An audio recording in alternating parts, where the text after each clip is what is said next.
welcome to the Intriguing Beings podcast with me, Rue Chater. Season 2, Episode 8 with Julien Salles. Hi everyone, I'm back, and as promised, there hasn't been such a delay for the release of this episode. I'm going to try and be a little bit less tardy, but as I always explain, it's quite difficult with all the plates that I seem to be juggling at the moment. Sometimes sit there in the evening and wonder how on earth I'm managing to keep my head above the water, so let's hope I don't explode from some kind of nervous breakdown at some point in the future. But fingers crossed that won't happen, and hopefully this time next week there'll be another episode for you to listen to. I'm actually really keen to get all the ones that I've recorded out as quickly as possible. I've got a bunch sitting on a hard drive and they really deserve to be out there on the internet rather than sat just with me being the only person able to listen to them. Anyway, this week's guest is a very interesting gentleman. Julien Salles is the son of Raphael Salles. If you haven't heard of Raphael or Julien, I'll give you a little background. Raphael was originally a windsurfer. His sail number was F1, and from his windsurfing days he started building windsurfing boards, and then right at the dawn of kiteboarding he started creating kite surfing boards, and actually at the time I think his boards were the only ones available in Europe. So he built up quite a following, and the brand, you've guessed it, became F1. Julien was around 4 or 5 at the time when he was travelling the world with his dad and his mum Sophie on the windsurfing world tour, and over the years he's developed into a very, very nice young man who I am privileged to call a friend, and he now heads up Manera, which is the watersports accessories arm of F1. So he deals with all the wetsuits, harnesses and things like that, and they have a really interesting approach to how they create things. They've kind of exploded really on the scene and done incredibly well, and the products that they make are of a really high quality, but they also have some interesting ideas around the planet and eco-friendliness and things like that, but also around the standard of the product that they want to put out. The interesting thing about Raphael and Julien and the F1 and Manera businesses and all the other sports that they encompass as well is that it is just still privately owned by Raphael, which means they can make decisions around what they want to do rather than what some shareholders are asking them to do in the name of profit. And that, I think, leads to some really interesting ethos around the kiteboarding and surfing and the sports that they're involved in.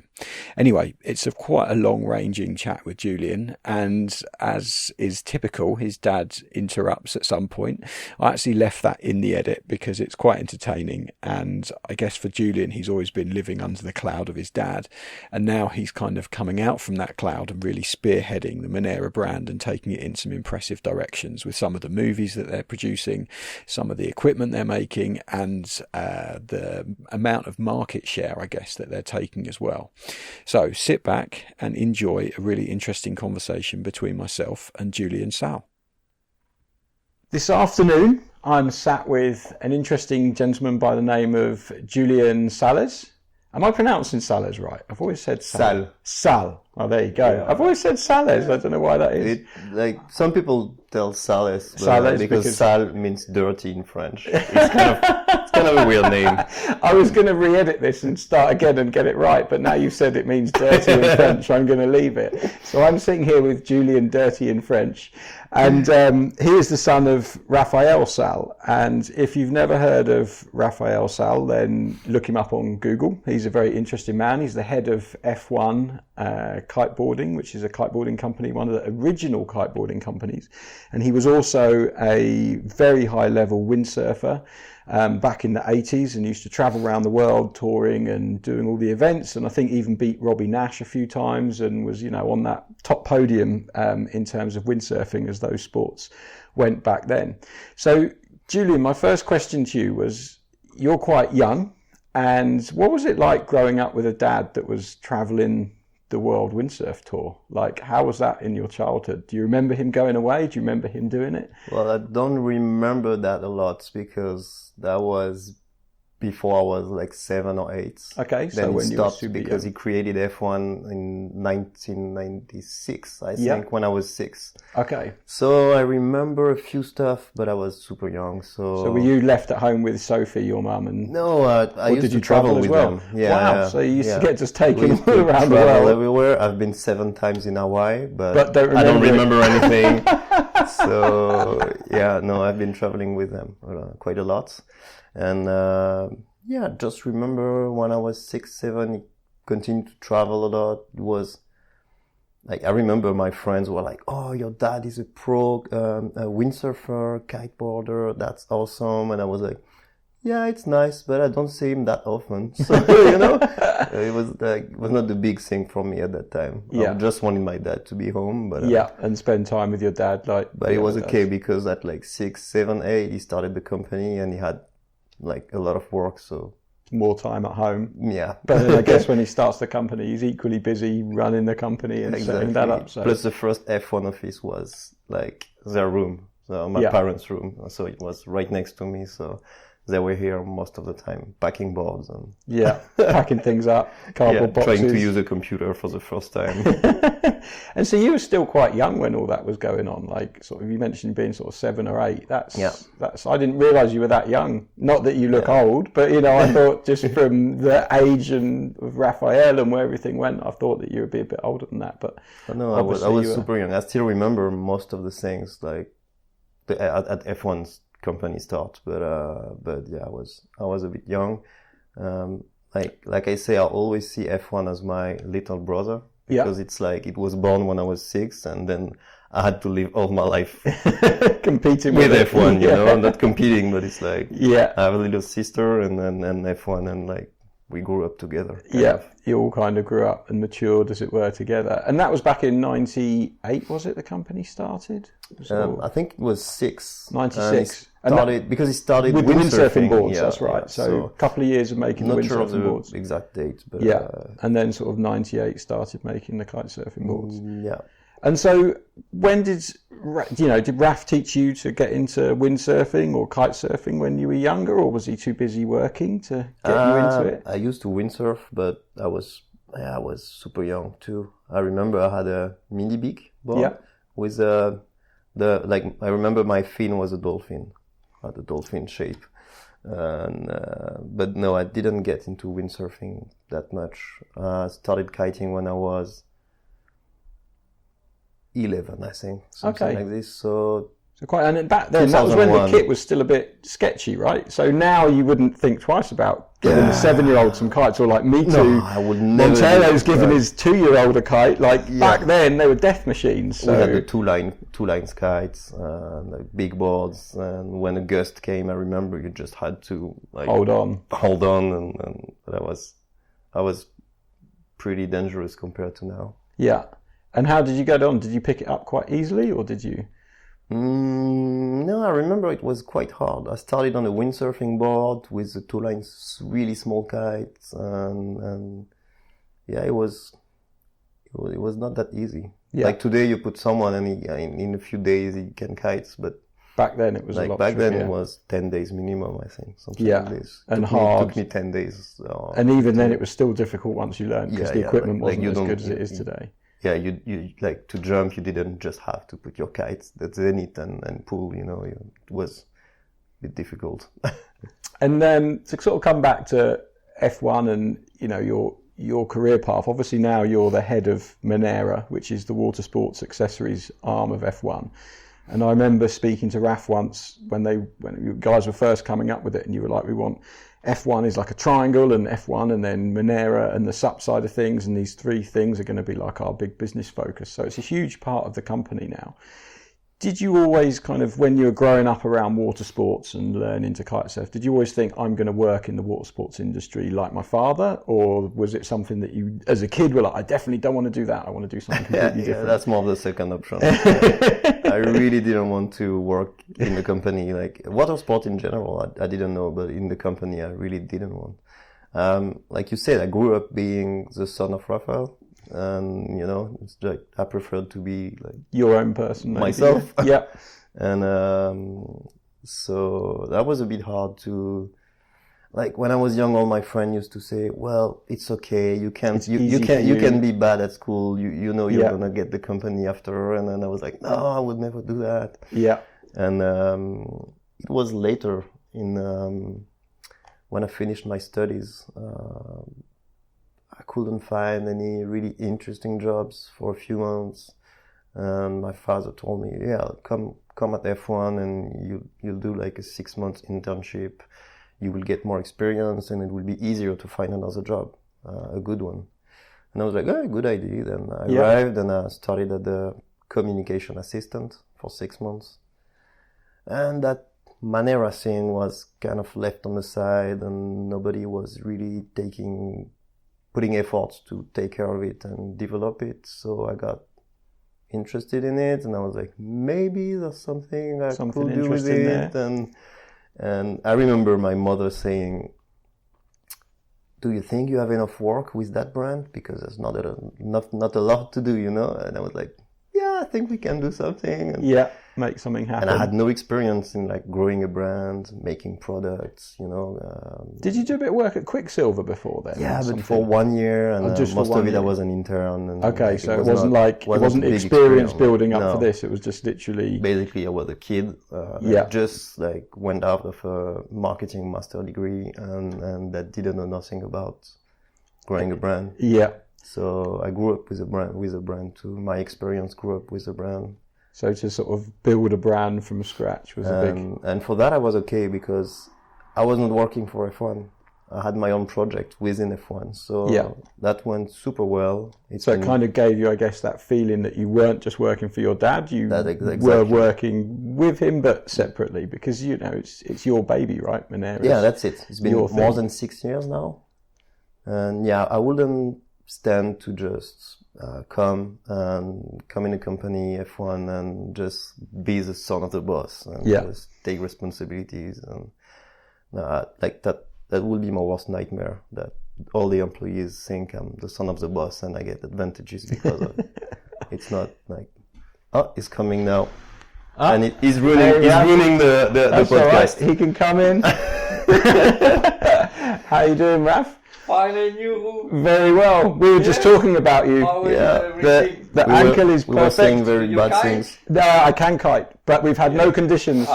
So if it's windy this afternoon, Julia said maybe we go later to go for a kite. I have to go. I think you're going now, right? Yeah. Go testing. Yes. So maybe we come and join you. And maybe we have a nice trip in June. Yeah, I hear. That sounds super exciting. We have booking space issues, but I hope we can make it work. Yeah, just let me know. Yes, sure. I'm keen. I see you after, maybe? Yeah, after for sure. I don't know what time I will finish. You tell me well, if he meets you to kites, then... Yeah, meet you to kite. Tell you where we go, then. Yeah, just tell me. Yeah, tell us where we go and I'll catch you in a bit. Cheers, Raph. Good to see you. Thanks for destroying the podcast. Yeah, that's all right. Maybe I'll leave it in. It's quite a nice little interlude. Like, here comes I don't want to just be the son of the boss, and then in comes the boss storming in, destroying everything. So I was happy to have my own Manera project on the side and just develop my own thing. And when you came into it, what products have been developed already? Because it was they were developing the EXO. Yeah, which was the groundbreaking harness really at the time. That 6 years ago was one of the first harnesses to have that whole load spreading concept. That worked really well from starting from the first year, and so I had the big responsibility to build a neoprene range. Yeah, that was the most interesting. And because neoprene's a very difficult market to get involved with. I mean, you've been working at Quicksilver, which has a huge neoprene range, but then you've got companies like O'Neill, Rip Curl. You know, it's a tricky one to get into. And in the kite industry, I guess Mystic is probably the biggest that there is. So Mystic, Ion, they are both big, really big brands. But it was super interesting for me, and it was hard, but super interesting. So it was okay. Like, when you start a wetsuit company, you have two choices. You go to the factory and kind of buy their design, or develop the design with them. But we didn't choose that because we don't like that philosophy. So we find a like 3D designer that had like groundbreaking technology to design really new wetsuits. stuff. I remember you telling us about it. And we worked together with brand new software, and we sent file to the factory, and they were like, there's no way we can build something like this. And finally we insisted, and then they made the first sample, and it came out super good. And they were like, oh, okay, maybe we can. Yeah. Because the tricky thing is getting a 3-dimensional design into a 2-dimensional piece of fabric. That's what you then the turn software into does. a 3-dimensional finished product, I guess, right? So that's it's what the 3 to software 2. does. Like anybody could design a suit in 3D or a suit in 2D, but design a suit in 3D with a software that flatten all the panels with details and exact measures. Then it's a difficult part. Yeah, that's what's really tricky. So, and everybody told us, don't go in the neoprene industry. It's all promos and, and there are big names and a lot of competition. And finally, today it's the biggest turnover of Manera. The neoprene. It's not even the harnesses, board bags, or neoprene is half of the brand. Wow. And we are growing. Last year we grew 23%. Wow. In the neoprene range. So that's pretty impressive in the current economic climate where a lot of people are staying very flat and struggling. I was so surprised, but it's like we just put a lot of effort to make a good product. And are you penetrating different markets like the surf market and things like that, or is it just in the kite market? We just advertise and pushing sell on the to kite shops, So we don't have any surfers or anyone on the books like that. It's only kite surfing. Wow. So I think one thing that saved us is that we don't have big financial company that's on us, and so with my father we take all the decisions. So sometimes we can sacrifice some margin and some money to make the product better. We can make that choice. Yeah. And on the neoprene industry, we have really big names against us, and they cannot do that because they're all owned by massive, get money. Big companies own them, and they want profit. So at the end of the day. we can really make a good product even if we sacrifice a bit of margin, and I would prefer to sacrifice a bit of margin, but being proud of the product we sell, and that's more important to me. Because as the Manera brand's always been a quality. We quantity are brand, isn't it? It's very much like high end. Oriented. It's not you walk into a kite shop and you see it next to another product. You're like, wow, that's expensive. But then when you pick it up and feel it, you can kind of sense where that. We only sell medium range to premium. We don't go lower. First, because we don't really know how to do it. Some people are better than us at this, doing low quality and the good price. And we only want to sell quality, so that's the thing. So, if I want to be a super big company, I would have one day to get the low end market too, but I'm not interested in it. So I'm happy with what we have now. We might be smaller than our competitors, but I'm happy with that. Yeah, it's so good for me to have the freedom to be able to say I'd like to stay on that premium market and not go lower. Yeah, you haven't got someone pulling your strings saying you have to make this product and you have to hit this price point and you have to turn over this much money. It's like, no, we can be flexible. We're on a super comfortable place right now because the numbers are growing, which is good, and most of the customers are happy with the products, and so that's good. Yeah. Perfect. That's really good. I'm good with that. And what's the process for, it's quite a big range of products now, and there's 3 of you working on it? Because originally it was just you working away, so must have been pretty tough to sort of come up with, okay, what we're doing a harness. How's it going to look? What we're going to do? How was the process of it? The turnover was small. So as I said, we are not like a big financial group. So when you have a small turnover, you cannot invest a lot in the products and in the marketing and everything. Now we got bigger and we are 3. So Vincent is doing the products, all the product designs, and Alize is doing all the graphic content. So she's a graphic designer and artistic director. and I'm managing production and marketing and R&D and all of this together with my father. And some people that work for F1, we share the human resources with. Yeah. So all the commercial part is made together with F1, logistics also. When we need an engineer, we work with Paco or Charles. Say, do you work with Paco and Charles for like the smaller bits, like the buckles and the hooks and the so we are not things? Just 3 people. Like we are 3 people, 100% focused on Manera, but we have help resources when you need to dip into things and stuff like that. Chloe and Solina are handling the riders management and the press also. Yeah. So yeah, it's not just us. It's not just hopefully. But does that make it hard sometimes that you're having to share those resources? Do you think that, you know, if you had your own, you could be like growing at a bigger speed, or are you just like, we're happy with what we're doing? I like it because they are working well, and we are a big family with F1. You know, we have the same office, as you see. We're not separated. We see each other, and we are friends with most of them. So yeah, it's a good relationship, and we are working well, and we share resources. So this is good. Yeah. And do you get much time to kite? And I know surfing's one of your big passions as well. Like you must be very busy looking after all of this. Like a lot of people think, oh, you're working in a kite company, you must kite all the time. And I'm like, no, no, I don't. No. And that's the anomaly, because Raph does kite all the time, right? Yeah, he's just wandered in. He has he's a good going excuse. He's testing kites. Because he's I'm saying not testing kites. So, What about testing harnesses and wetsuits? I go. Like, he tests a lot of the gear too. Even harnesses and wetsuits. So I guess he's like, well, I'm testing the kites, just give me the harnesses and wetsuits, exactly. and I'll test them too, and you can stay in the office. I have Mika and my father that spend like 300 days, 8 hours per day on the water, and I will be dumb not to make them test the gear. Not to let them because obviously I have to stay in the office to work, otherwise like I couldn't be all afternoons of the year. Because that's one of the sort of things for anyone listening that doesn't know it, you know, F1, I've, you know, been with the brand, or known you as a brand since I think I came to France for the first launch of the M5 kite, I think it was, years ago with, was it Leighton Bennett was doing it for TKC maybe?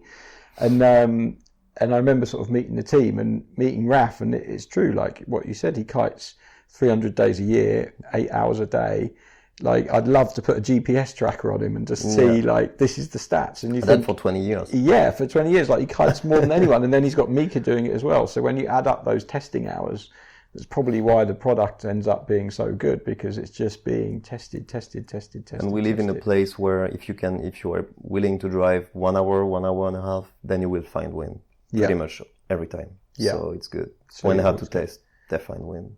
You get some good conditions. But I guess you get to go, because I know that you get to go. You get to go on the big Manera Trips that you've kind of become famous for. But then again, a bit of a double-edged sword, because who was I speaking to about a guy called Dan McCauley, I think, in the podcast with him. He worked for O'Neill, and he was saying that, you know, as a wetsuit company, was all about glamorous shorts and bikinis, but you're a wetsuit company. And he came up with this surf competition in the north of Scotland in Thurso, and it suddenly became this really iconic O'Neill surfing competition, because it was the first time where a wetsuit company was going somewhere horrible to promote their products.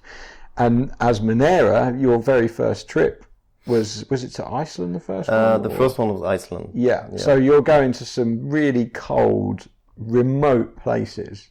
Was that always a conscious decision when you sort of decided, okay, we need to go and get all this footage and work on the marketing? Something we share with my father for both F1 and Manera is that we just do what we want to do, so not what the market tells us to do. Yeah. And going into cold destination was really my will, because I like it. Because, like, I think I was in Bali a few years ago, and I realized how crowded the waves and then the spots became, and I told myself, like, I can sacrifice the temperature and to be alone. You know? Yeah. And I went to Iceland first, 1 or 2 years before the trip, and I realized that the potential of this place is great. There's nobody. No. There are landscapes that we've never really seen it's before. Kind of breathtaking, isn't it? So I was like, we need to start doing different trips. and we released the Iceland movie Valhalla, and it works super well.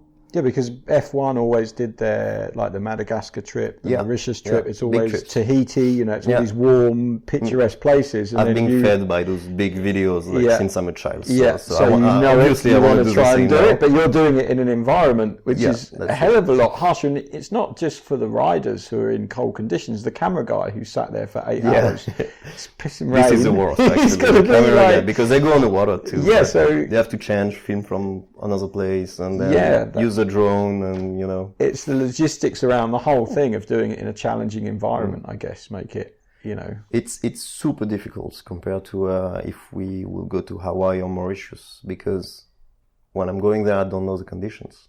They are really changing.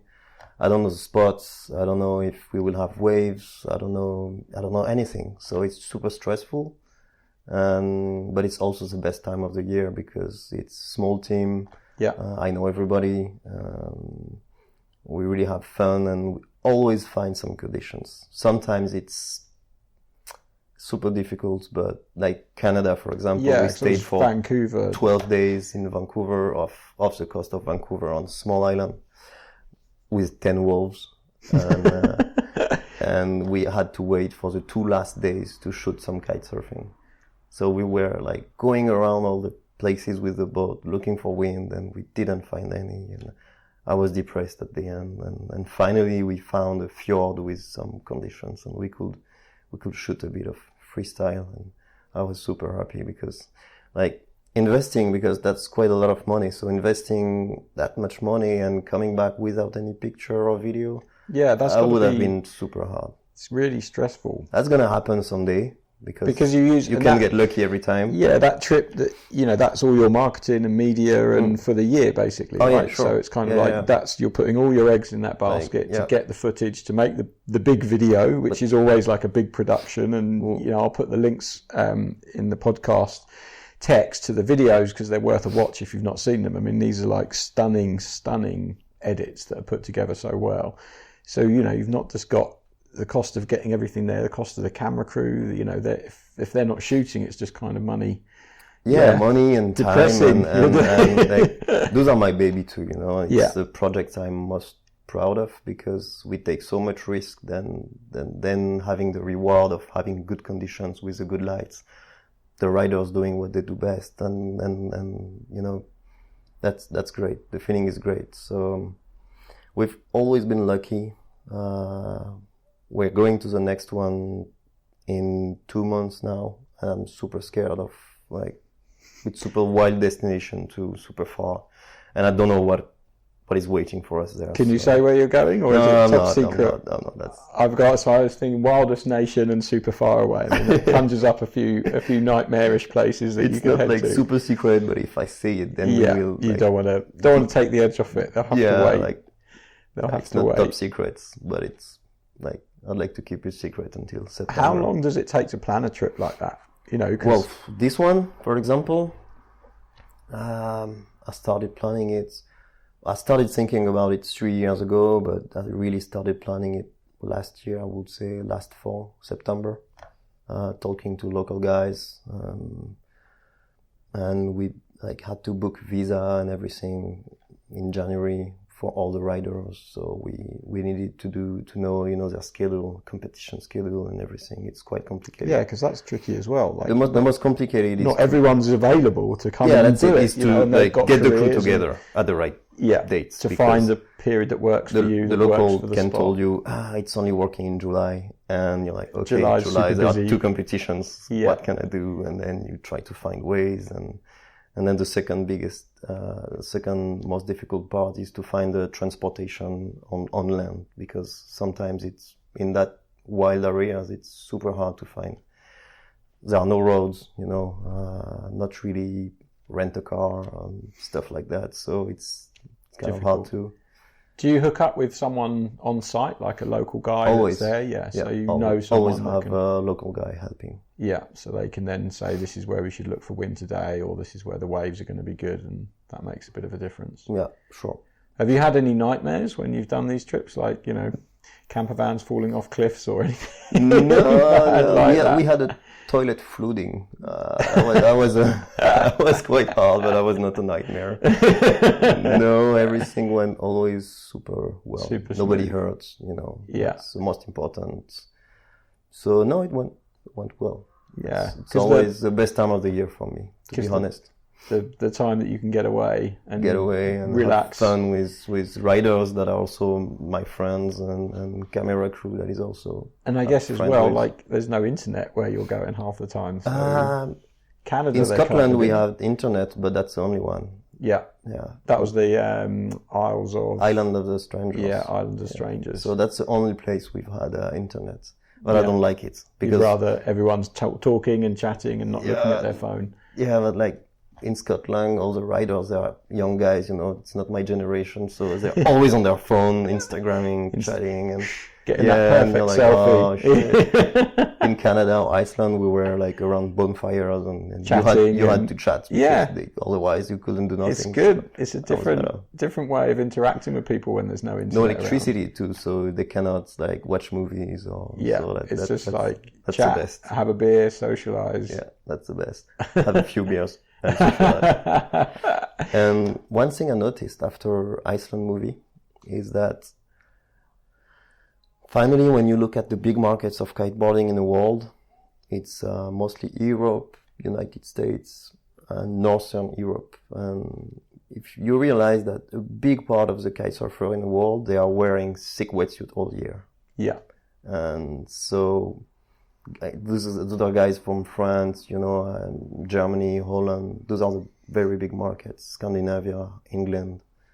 And if you think about it, they know that kind of conditions. They know that gusty wind, cold gusts, you know, thick rubber around their body and you know, having to change in the rain. And they live that pretty much all year, especially in winter, but pretty much all year. And having a video that shows something similar to what they experience every day, I'm pretty sure that they liked it. And that's why we had a lot of success with the cold water trips. I think so. Because like, I'm not interested anymore in the board shop movies. Yeah, it's not, seen it all before. It's not my life, you know. Yeah, it's the same old shot from Mauritius or wherever it is, and it's like, it's beautiful and it's wonderful, but we're so used to it. Yeah, you become dumbed down to it because you've seen it so many times. It's like Fast and Furious movies. They've done too much, you know. Yeah, like, they should have stopped at number 2. Yeah, or number 1, but or number none. But yeah, I think I didn't expect that, and I think it was interesting to have the feedback and hear that people were feeling closer to our movies than the regular marketing, you know, surfing, kite surfing, board shorts, palm trees, and all that stuff. That's quite an interesting concept, and I guess it's true. Like, you're very, very right. You know, the big markets are all, you know, Northern Hemisphere. And there's a lot of people up in Scandinavia that kite, and Holland, and, you know, Northern Germany, and it's freezing up there, and Denmark and places. You know, it's not UK, not pleasant. UK's cold and. Did you ever kite in board shorts? No.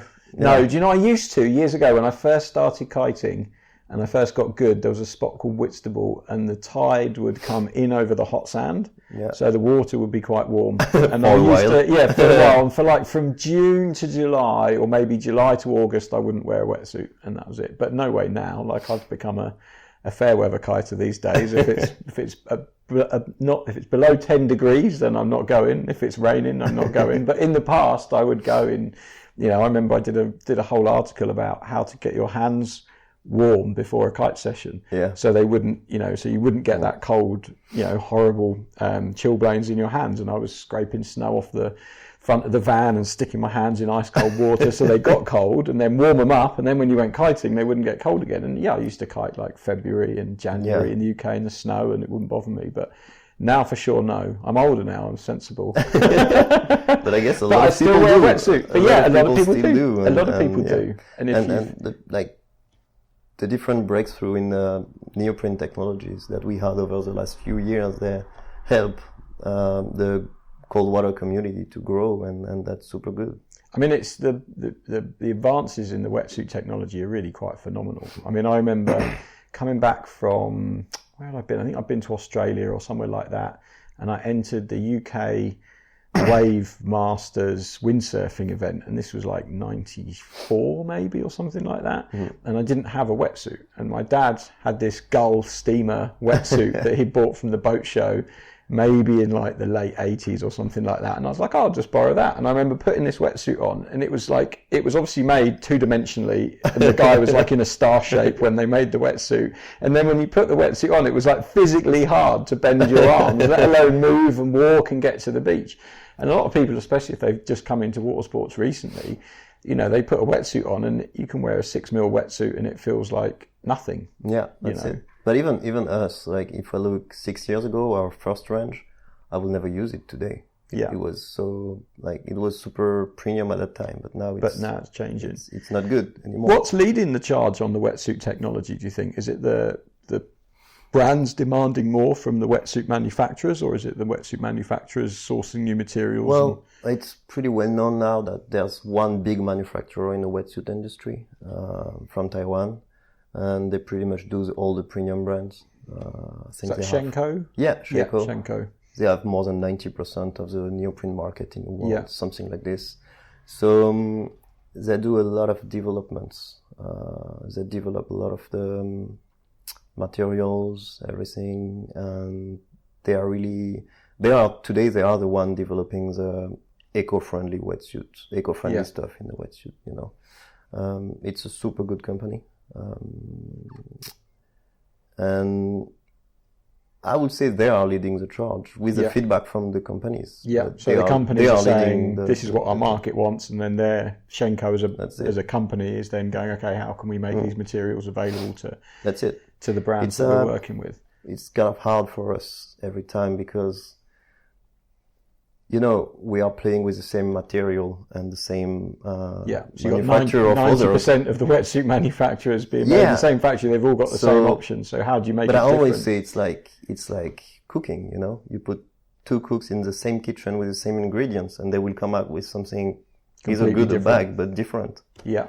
So we are really working on the fit, on the details, on the construction of how we assemble those materials together. Because they're quite good, aren't they? In that you can give them instructions as to how you, it's not like, oh, you're working with us, everything's the same. It can be very different. It can be really different, and they work with the brands like that, which is for anyone listening going, oh, all the wetsuits there. It's not at all, is it? It's like if you say to them, we want it stitched like this, done like this, and this is how we want it. They'll do that for you. Sure, you can do anything you want. Yeah, they won't then go and do that for Rip Curl and say, oh, hey, we were doing this for this company. No, so they really respect. They have to if they want to still be the biggest with the biggest customers. They have to respect the confidentiality between the customers. Yeah, so who's working with it's what? Super important for them too.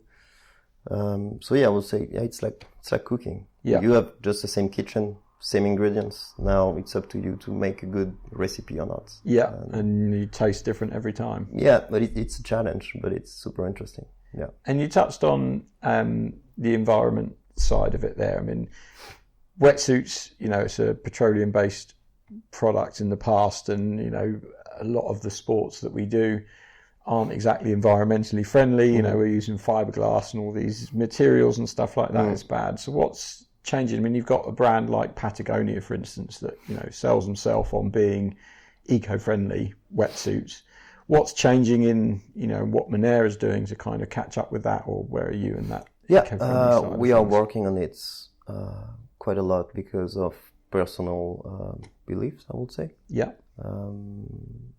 It's hard because if I have the choice between performance in the product or eco-friendly, I would choose performance because we want to deliver the best product possible.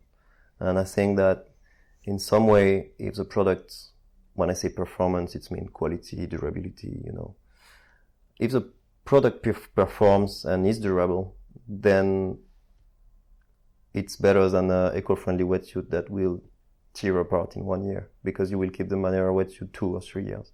Yeah. So I really focus on durability, performance, and high quality products.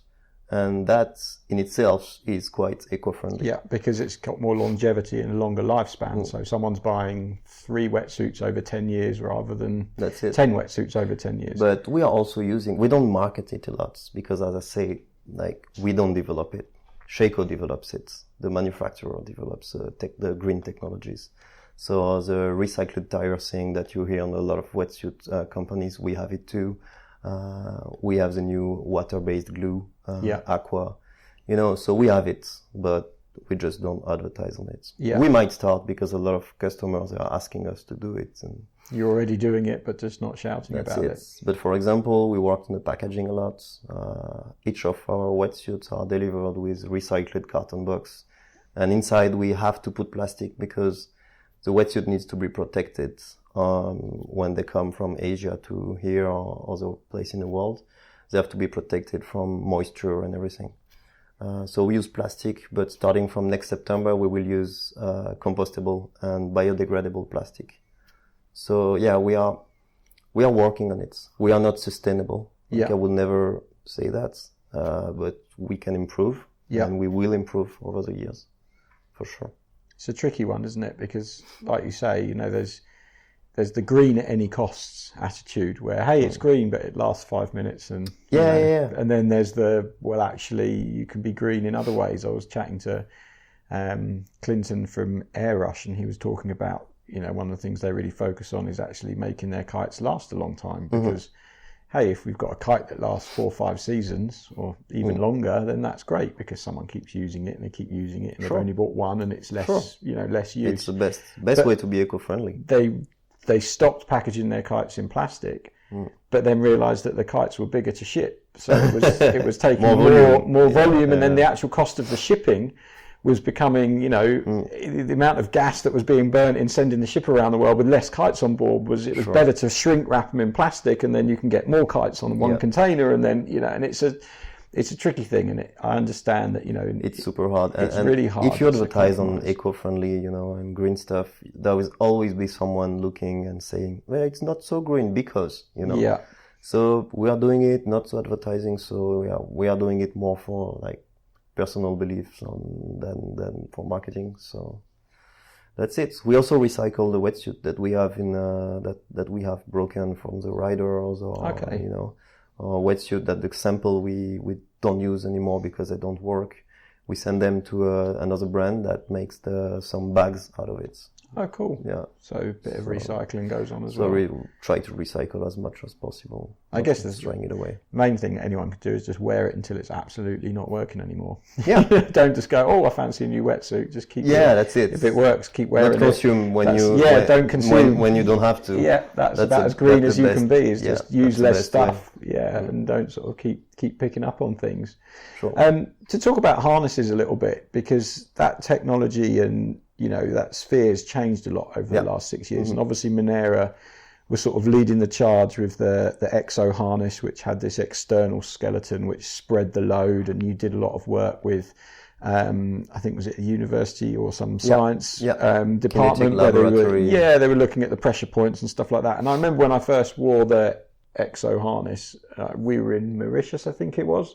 And everyone that goes on these trips always takes their own wetsuit and harness. That's just the way it always was. So everyone turns up the wetsuit and harness, and I think it was you and Raph were like, okay, here's your harness. You've told us the size. This is yours. Go away and wear it for your first session, and then you can put your old harness back on. And like nobody put their old harness back on because it was just so ridiculously comfortable. Yeah, but it was true, and I remember, and it was so comfortable, and for a couple of years I wouldn't wear anything but an exo harness. I remember going to Cabarete one year with a harness from another manufacturer whose name I won't mention, and I would ride in Cabarete for 4 hours at a time, and I couldn't spend more than an hour on the water because the harness was so uncomfortable. And I ended up speaking to Nico and Bruce in America and getting them to ship an exo harness over from America to Cabarete at my own cost. That's funny. I paid them the money and paid them the shipping, and it cost me goodness knows how much money to get this harness turn up, and it was great. I loved it. It was fantastic. And then I could kite again for a long period of time. But you guys stayed away from the whole hard shell concept, which is obviously, I guess, the hot ticket in harnesses now. Ride Engine came out with this hard shell concept, and I'm a big fan of that harness and I like wearing it. and also the rope slider bar was probably the main reason that I wore it. But you've now got the Eclipse harness, but it's still not quite fully hard. No. What's your thoughts on that whole having a super rigid, stiff harness? So we have we've seen the ride engine coming and the success, because people were like, oh, it's good and everything. So we bought one and we tested it, because sometimes we try the competitors' things. Yeah. I think less than we should and less than another company could do, but we do that too. We have to. And we tried it on and we didn't really like it. We believe that some people like it because it fits them and maybe it fits their riding style. But we tried it with my father and Vincent, our designer. And none of us really liked it. We saw the advantage that it gave, but not really. We didn't enjoy riding with it. So, as I said, F1 and Manera, we make just what we want to do. We do what we want to. We don't let the market guide us. So we decided not to go in this and follow all the brands, because all the brands are doing it now. Everyone's come out with decided not something. to follow all the brands. Which is an interesting point on the patent for a ride engine. They've got to be going, what? They've that's true. nicked our idea. That's going to be I don't really know a about fun, this patent. fun kettle of fish if that ever comes out. That's for sure. But we didn't want to go into that trendy stuff. And that's why we developed the Eclipse, because we understood the main advantage of a hard shell is that it's anti-compression on the side. And actually we've been fighting against that with a first generation of Exo. Yeah, because part of your anti-compression was having the wider spreader bar. And I remember the way it was sold, you had to have the right spreader bar for your size, because otherwise the harness would compress. Well, and by that we mean squeeze you in the hips. The spreader bar is as long as your hips, the harness cannot compress you. Yeah. That's part of the success of the Exo too. So that's why we developed the Eclipse with quite stiff frame, but not hard, not 100% hard. So it's stiff where you want to and soft where you need to adapt and to adapt to your movements too. And combined with that long spreader bar, it offers an anti-compression. So we still believe that the harness needs to be soft, softer than a hard shell. And is that to fit a wider range of people? Because everyone's got a different body shape. That's the tricky thing. That's the super hard thing with designing accessories, wetsuits and harnesses. True. You could put 10 guys or 10 girls in a room and they're all completely different. That's true. And that's why we believe in adaptability. That's why we called our shell the adaptive shell, because we believe it must be adaptable to everyone and to every move too. Like when you do strapless or foiling or freestyling, it's not the same movements and you need more or less freedom of movements, and having a frame that is a bit soft on the side is important. So we still believe in our concept for sure. And the Eclipse is a great success, so we're happy about it. Been selling well? It's selling well, yeah. The Exo is still selling well too after 7 years. 7 years and still going strong. Yeah. And inside the harness, something that, probably doesn't get talked about, but I know you've worked on a lot, is the different kind of foams that are used and things like that. How much effort and time goes into working out what to put in a harness and how to make it as hard comfortable as possible? When we develop the shell outside, then you need to think at the same time of what's going inside, because it's obviously the mix of both that will perform on your back.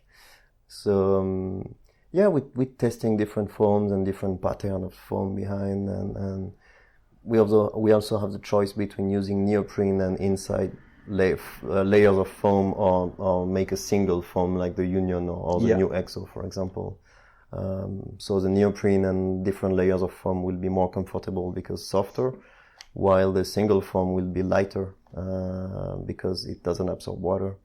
So I would say the stiff, if I can say stiff, frame parts and the foam inside parts are equally important, and we put equal efforts in developing both together. Yeah, because there's a lot of components that go into a harness when you break it down, and it's taking a lot of stress as well. Well, what we're trying to do is to reduce those components at the maximum, but it's still a lot. Yeah, it's still tricky.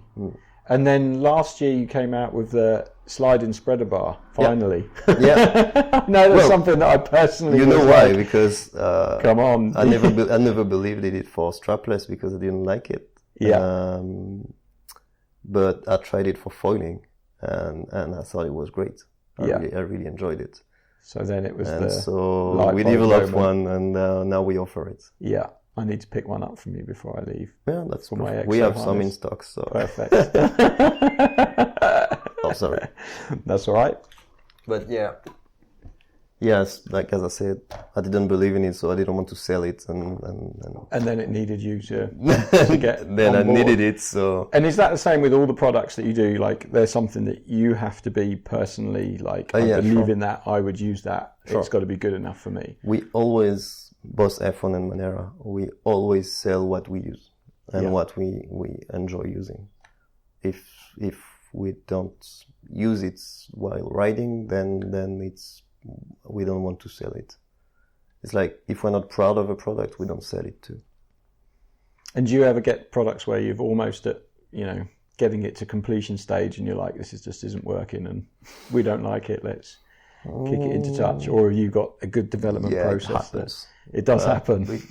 We don't go to the last stage of development. We stop at like the middle. Yeah, but you get to that point and you're like, I don't want to sell that. I don't want. Yeah, if a product really doesn't have an advantage compared to what we have today in our range and compared to the competitors, then I see no point of pursuing it, selling it. We could sell it with like big margins and being aggressive commercially, and we could, but it's not the point. Yeah, it's more about the products that you can use and things that you're proud of, and things that you want to take to the beach and feel happy selling to other people to use. Well, our deep goal is to make people ride longer and be more happy on the water.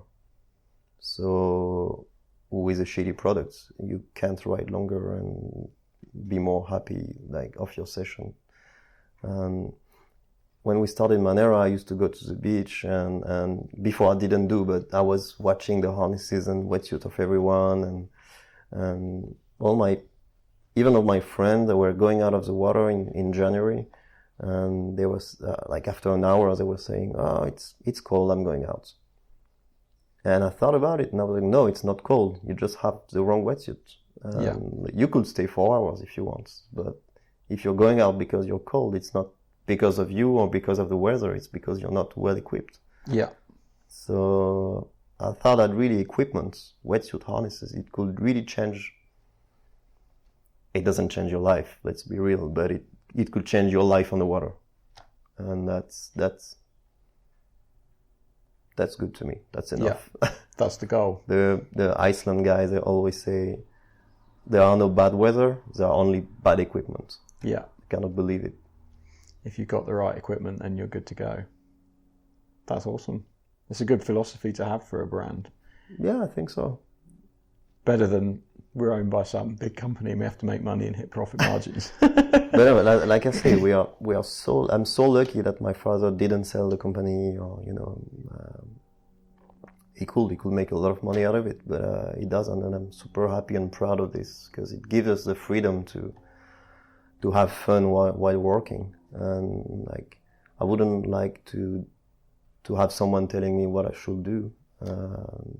I wouldn't like to do something I don't believe into. So I'm really, really lucky to be in this comfortable have that freedom. Yeah, comfortable situation. That's cool. Good. And all those years ago, you definitely didn't want to do it, and now look. Yeah, I know. I've been trapped. Yeah, he was good.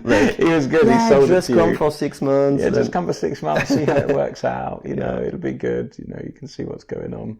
Yeah. No. Plus, we're in kiteboarding market is super nice. We respect, and I hope we have the respect from our competitors. Most of the big boss, they know each other, of the different brands. I would say it's a healthy competition. It's a Yeah. healthy market, good atmosphere. So yeah, it's a good place to work, kiteboarding. Perfect. Mm. Excellent, Julian. I think we'll end it there. That was really good. Cool. Thanks. Good chat. Thank you. Thank you. There we have it. Episode 8 in the bag, done and dusted. I hope you enjoyed that one. Julian's always a really interesting chap to speak to, and I enjoyed catching up with him and hearing a little bit about living in his father's shadow, I guess, but then growing up and building his own brand within the F1 family. It's always a pleasure to hang out with him whenever I get the chance and to have a few beers. He's a very interesting person. If you ever get the chance to speak to him, be sure to ask him a few questions about some of the things that he gets up to. He's a talented waterman, whether it's surfing, foil surfing, kite surfing, and now wing surfing. And yeah, I was really privileged to have him on the podcast this week. Anyway, that's it from me for this episode. I would really like you to give this episode a like and share on social media. Give it a 5-star rating on the App Store. We've got a bunch of those. As I said, I'm going to try and get a few more of these out on a bit more of a regular basis now that life isn't so much calming down, but hopefully it's moving in the right direction a little bit more. Anyway, thanks very much for tuning in. Please share this with your friends and tell people about it down the pub or whenever you get the opportunity, and that will encourage me to keep putting out these episodes.